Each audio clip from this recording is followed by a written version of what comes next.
Hey guys, welcome back to the arcade. I'm in a new part of the room again today because why not? I get sick of looking at that background, so let's embrace some change.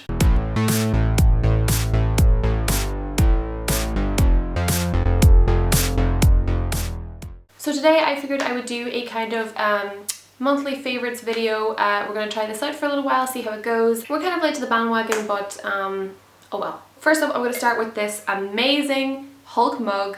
It's probably the best mug in the world. I don't think you'd disagree with me either. Look at this, like, there's the back. This is perfect for me because I'm a massive asshole in the mornings, so if people annoy me, I can just like Hulk smash the shit out of them with my new coffee mug, right? This was like at $14.99 or so in GameStop, which is shocking because generally GameStop has like pretty generic mugs. Pretty certain that if I put this in the dishwasher that it would come out totally white or like a tie-dye mixture of that, and yeah, I don't want a hippie Hulk, so I'm gonna be very careful washing this. Okay, so number two, and I'm gonna put it in like a little fancy thingamabobby at the side of the screen, is a comic called They're Not Like Us. They're Not Like Us is kind of like a very dark version of the X-Men. It's really similar in a lot of ways. The characters are in a mansion type house. There's a guy in charge who kind of calls the shots, and they all have powers that they are pretty unsure what to do with. The biggest difference, I think, is the violence and the fact that the main guy who's in charge, unlike Professor X, is kind of a giant knob. It's like a modern version of the whole I'm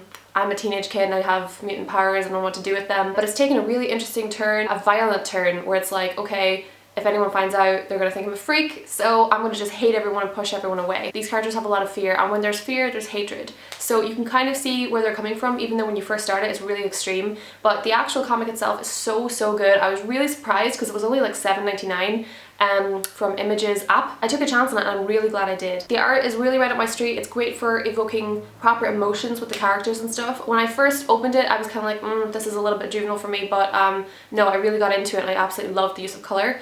Plus, the guy who wrote it was the same guy who wrote Nowhere Men, which is Eisner nominated, an Eisner nominated book. So yeah, I thought the story was really good. I mean, not everyone agrees, obviously it's not for everyone, but yeah, I really enjoyed it. So if you're looking for something kind of similar to the X-Men but a little bit darker, this is the book to go for. Next up is, and this is probably a teensy bit controversial, The 100. I've been watching The 100 and I know this is kind of a show that people either really love or really hate. And I fall in the former category. I didn't think I would, I really didn't think I would, because when I was watching the first few episodes, they were so kind of cheesy, teenagery, you know, if it didn't have the balance of the adults on the spaceship. I should probably explain what this is about first, but anyway. If it wasn't for the adults, I probably would have given up too soon, and that would have been a real pity because I really like it, especially season 2. It's a series where there's these 100 kind of juvenile delinquents and stuff, and they are sent to Earth from a dying spaceship to see if Earth is habitable because they think that it's covered in radiation and that people will die. It's kind of fucked up actually because, you know, one of the main characters is the mother and she knows that she's sending her child probably to her death, and she's, you know, pretty okay with it. I mean, I'd be freaking out, but hey, whatever, parenting styles, right? One of the best things about this show, whatever else you think about it, is that it has so many female lead characters and it doesn't feel forced at all. It doesn't feel like, okay, let's put a female character in the lead because political correctness or whatever. It just feels so natural. It just feels like they're in their rightful place, that they are leading and there's no question about it, and it's just super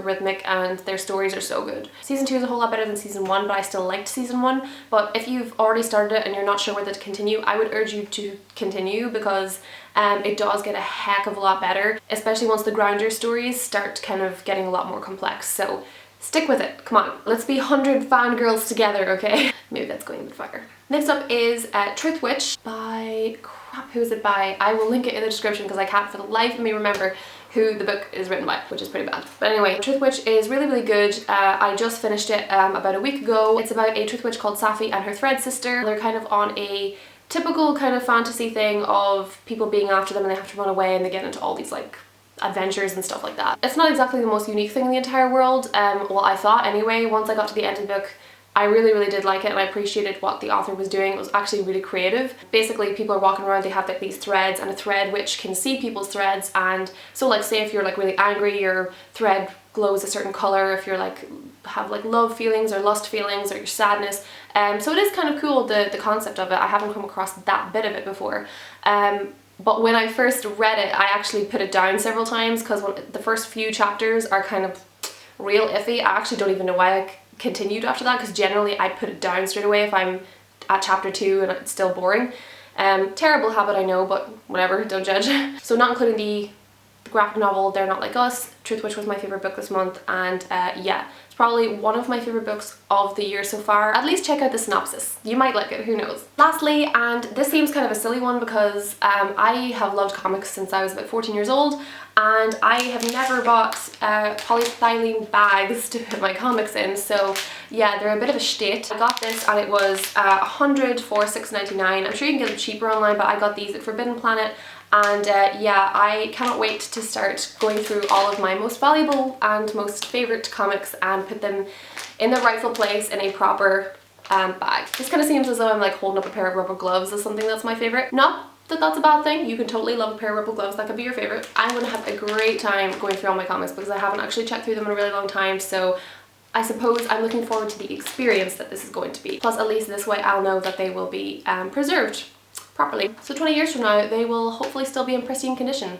And I'm kind of kicking myself that I didn't do this earlier because it seems kind of obvious, and yeah, better late than never, right? Anyway, so those are my 5 favourites, and actually I'm just going to mention these now. These are my Sherlock and Watson earrings that I got from the Fandom of the Month Club box, so we'll make it a 6th, right? Bonus 6th. Thank you for watching. If this is something you'd like to see on a monthly basis, then please leave us a comment letting us know. Is there anything that you've bought lately that is as awesome as my Hulk mug? Feckin' doubt it. But if you have, then let me know in the comments below. I'm Mary and you've been watching The Arcade.